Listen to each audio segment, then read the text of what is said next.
صباح الخير، مساء الخير، وقت ما يوصل لكم الفيديو او وقت ما انتوا هتشوفوه. النهارده ان شاء الله هنعمل مع بعض روتين في المطبخ. هنعمل مع بعض فاصوليا خضراء وكمان هنسلق فرخه، وممكن نوضب شويه حاجات في المطبخ كده مع بعض. تعالوا شوفوا نبدا بايه مع بعض. يلا، في البدايه هنجيب الحله اللي هنعمل فيها الفرخه اهي، تمام. وبعدين بفكر اعمل قهوه بس استنيه شويه.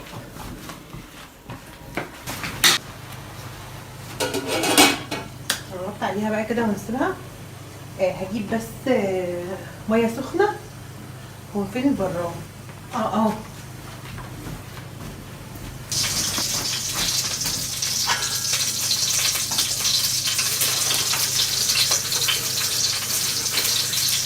طبعا الفرخه انا غسلاها وحطاها في الفريزر.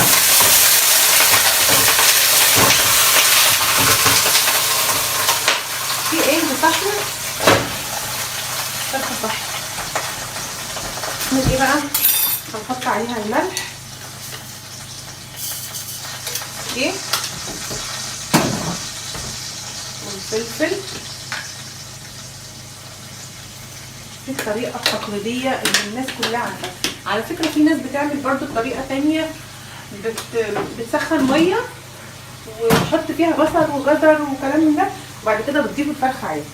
بس انا بجد بحب الطريقه دي. الفرخه لما بتتشوح كده وبتدي ريحه حلوه والشوربه بتاعتها بتبقى طعمها حلو. هجيب غطا الحله بصلتين صغيرين، تمام. وحط خلاص. انا دايما بحب اضيف عليها الفرخه واحطها في الحله. وانا اللي هجيب الملح دي دلوقتي عشان انا ذكرت اسمي عليها، وبسيبها كده ما بزودهاش ميه. بس دي الطريقه المعتاده بقى اللي انا ايه ماما معلمهاني يعني. هي البصله وحته السمنه وكمان قرنفل. يا جماعه فكروني اجيب قرنفل، يا جماعه ما عادش عندي، فكروني في التعليقات. خلاص. وبعدين هنشغل البوتاجاز علشان الاشعال بتاعنا شغال بمزاجه. هيشتغل؟ لا، هيشتغل بالولاعه. خلاص. استنى بس كده السمنه تسيح. كل حاجه ماسكه ببعضها حرفيا. طب بصوا، لسه بكلمكم بقول لكم كده. دايما سلمى كانت بتعمل زبده فول سوداني. شوف ماسكه فيه هذا الغسل.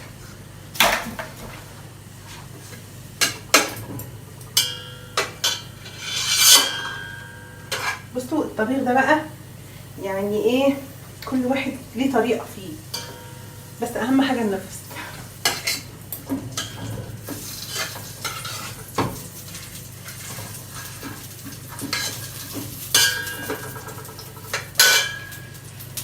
نعمل ايه بقى تاني؟ انا عندي هنا رز بشعريه، مش هطبخ رز. خلاص. انا هولع بس على ميه علشان نزود الفرخه ميه سخنه.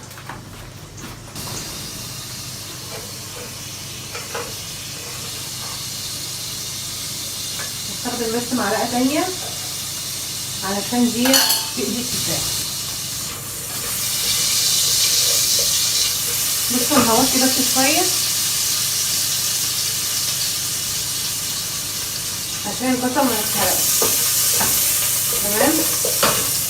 وانا مجهزه ايه الصلصه الطماطم اهي. خلاص.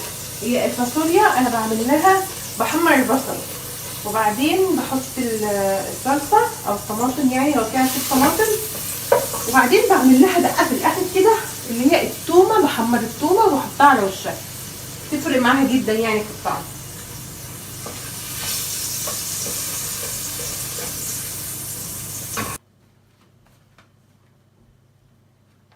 هنزود بس الفرخه كمان ايه شوربه، عشان احنا هناخد من الشوربه نزود الفاصوليا برضو ميه مغليه. ها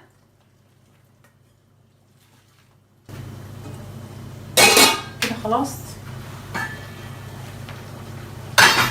الفرخه بصوا الفاصوليا يا دوبك هنزودها حبه شوربه بس صغيرين. شايفين شكلها لونها اخضر وجميل ازاي؟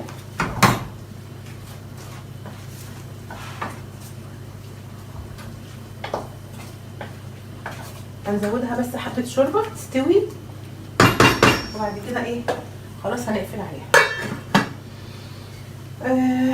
تيجوا نعمل قهوه، تشربوا قهوه؟ نعمل ايه؟ نعمل قهوه ولا نعمل ايه؟ قولوا لي.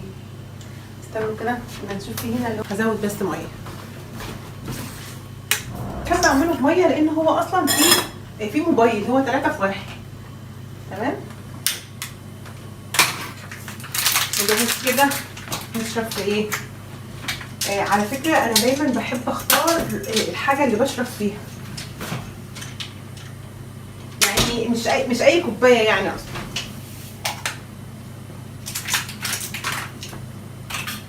مش هحط السكر، بس ايه هعمل ايه تخيلوا. انا جايبه شوكولاته باكل منها كل يوم قطعه، فممكن نطلع قطعه كده باكلها مع القهوه، فممكن نطلع قطعه كده النهارده مع الايه، مع البريك برضه.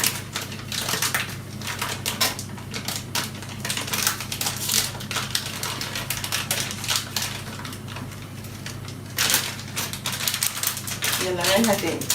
لازم نعمل الحاجه بطريقه حلوه وتكون في نفس الوقت شكلها حلو، صح ولا انا غلطانه؟ ما يتغلي وهرجع لكم. بصوا انا عايزه اعمل ايه، عايزه ازود الفاصوليا. تمام. هزودها بقى كده. طبعا انا حاطه المصفى علشان الحبهان والقرنفل ما يجيش في الفاصوليا، وبعد كده هاخده احطه تاني في الشوربه. بس انا عايزه ازودها شوربه، مش حابه ازودها ميه يعني. بقى لازم.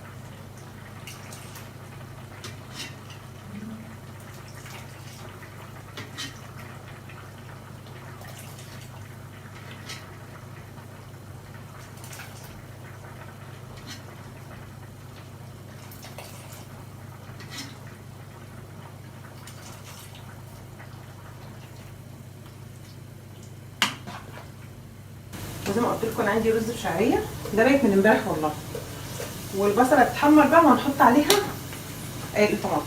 اوكي. اسيبكم شويه وارجع لكم تاني. اوعى تروحوا في حته، مش عايزاكم تستغربوا ولا تشوفوه. ايه هو بقى؟ البصل. ده البصل. بصوا البصل الابيض لما بيكون لسه طالع بجيب منه كميه، يعني بيبقى سعره كويس، بس هي مشكلته ان هو ما بيعيش كتير. فانا بعمل ايه؟ بفرمه في الكبه خلاص، وبعدين بحط مثلا معلقتين في كيس، وبعدين اقسمها كده خلاص. خلاص انا هاخد بس اكني اخدت يعني معلقه بصل مفروم. تمام. وبعدين بعين الباقي في الفريزر تاني، بستخدمه في طبخه تانيه، يعني نوع من انواع التوابل.